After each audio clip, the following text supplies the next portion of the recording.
Hello to everyone, this is Avid Academy Ranchi and we are going to have a look on Blue Flag Certification. India के दो beaches mini क्वाय Thundi बीच और कदमत बीच को blue flag certification मिला है. Now point ये rise होता है कि ब्लू फ्लैग सर्टिफिकेशन होता क्या है और कितने सारे ऐसे इंडियन बीचेस हैं जिसको ब्लू फ्लैग सर्टिफिकेशन मिला है. The number is very simple, 12. Only 12 beaches. हमारा इतना बड़ा 7,500 किलोमीटर का कोस्ट लाइन है और सिर्फ 12 ऐसे बीचेस हैं जिसको ब्लू फ्लैग सर्टिफिकेशन मिला है. Now what is blue flag certification? Blue flag certification एक लेबल है जो अवार्ड किया जाता है बीच को, मैराइन्स को, सस्टेनेबल बोट टूरिज्म ऑपरेटर को, अगर वो कुछ रिक्वायरमेंट को फुलफिल करते हैं. ये अवार्ड किया जाता है एक नॉन प्रॉफिटेबल ऑर्गेनाइजेशन द्वारा जिसका नाम है फी. ओके, फी मतलब क्या है? Foundation for environmental education. ये नॉन गवर्नमेंटल ऑर्गेनाइजेशन है जिसका जो बेस है वो डेनमार्क में है. गॉट इट ना? सो इंडिया में 12 ऐसे बीचेस हो गए हैं ऑन टोटल इस अवार्ड के बाद जिसको ब्लू फ्लैग सर्टिफिकेशन मिला है. ये इतनी आसानी से इस तरह का सर्टिफिकेशन मिलता नहीं है. 33 ऐसे क्राइटेरियाज होते हैं जिसको अगर क्रॉस किया जाए तभी जाके इस तरह का ब्लू फ्लैग सर्टिफिकेशन मिलता है. थोड़ा सा देखते हैं कि ये अगर 33 क्राइटेरिया है उसको कौन कौन से टॉपिक के अंदर रखा जा सकता है. So just have a look. You can see out here. इनको 4 ऐसे बड़े टॉपिक 4 हेड्स के अंदर हम लोग डिवाइड कर सकते हैं. पहला तो है इन्वायरमेंटल एजुकेशन एंड इंफॉर्मेशन. क्या उस बीच से रिलेटेड जितने सारे भी इन्वायरमेंटल एजुकेशन और इंफॉर्मेशन अवेलेबल है या नहीं. दूसरा सबसे इंपॉर्टेंट है कि बाथिंग वाटर क्वालिटी क्या है. वहां पर अगर कोई स्विमिंग करने के लिए जा रहा है तो क्या कचड़े से भरा हुआ पूरा बीच है या फिर वहां की जो वाटर की क्वालिटी है वो सेटिस्फैक्ट्री है जिससे कि वहां पर बाथिंग हो सकती है.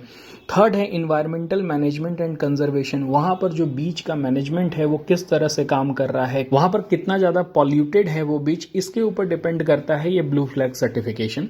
जो फोर्थ पॉइंट है वो सेफ्टी से रिलेटेड है कि क्या सेफ्टी प्रोवाइड हो रहा है कि नहीं. क्या कोई अगर डूबने लग रहा है तो वहां पर कोस्ट गार्ड अवेलेबल है कि नहीं, वहां पर बीच मैनेजमेंट है कि नहीं जो उन लोगों को बचा सकता है. These are the 4 important point जिसके अंदर बाकी सारे क्राइटेरियाज आते हैं और अगर इन सारे क्राइटेरियाज को कोई बीच फुलफिल करता है तो उसे ये ब्लू फ्लैग सर्टिफिकेशन मिलता है. नाउ ऑन टोटल जो 12 बीचेज हैं उसके बारे में थोड़ा सा देख लेते हैं कि ये सारे बीचेज हैं कहां पर.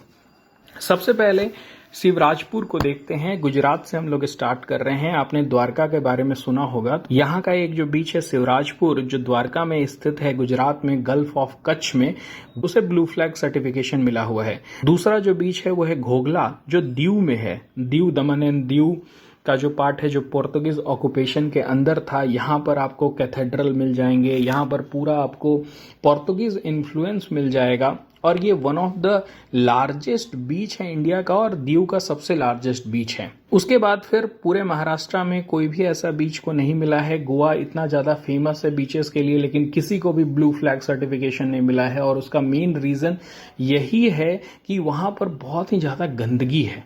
ओके ना? सो उसके बाद हम लोग कर्नाटका में आ जाते हैं. कर्नाटका में 2 ऐसे बीचेस हैं जिसको मिला है. एक तो है पदुबिद्री और दूसरा है कासरगोड. कर्नाटका के ये 2 बीचेस जो हैं वो बहुत ही सेक्लूडेड है, मतलब बहुत ही शांत और काम वाटर के बीचेस हैं जहां पर अगर आप चाहें तो अपनी छुट्टियां बिता सकते हैं. So these are very good beaches. Now next Kerala में चलते हैं. केरला में ये जो कापड़ बीच है ना वो बहुत इंपॉर्टेंट है क्योंकि वास्को द गामा सबसे पहले इसी बीच पर आए थे. नेक्स्ट है कोवलम बीच. कोवलम बीच बहुत ही फेमस है वाटर स्पोर्ट्स के लिए. ईडन बीच जो है वो पुडुचेरी में है. यहाँ पर आपको फ्रेंच इन्फ्लुएंस मिल जाएगा. उसके बाद you can see out here Andaman and Nicobar में राधानगर बीच है. राधानगर बीच पहले बहुत ही सुंदर हुआ करता था पर होता क्या है ना कि ब्लू फ्लैग सर्टिफिकेशन मिलने के बाद वो बीचेस जो होते हैं ना वो उतने सेक्लूडेड नहीं रह जाते हैं. बहुत सारे टूरिज्म जो होते हैं वहां पर बढ़ने लगते हैं जो कि बहुत ही बेनिफिशियल है उस जगह के लिए लेकिन उस प्लेस के लिए बेनिफिशियल नहीं होता है. अगर आप राधानगर अब बीच जा रहे हैं तो आपको चारों तरफ सिर्फ और सिर्फ आदमी ही दिखाई पड़ेंगे.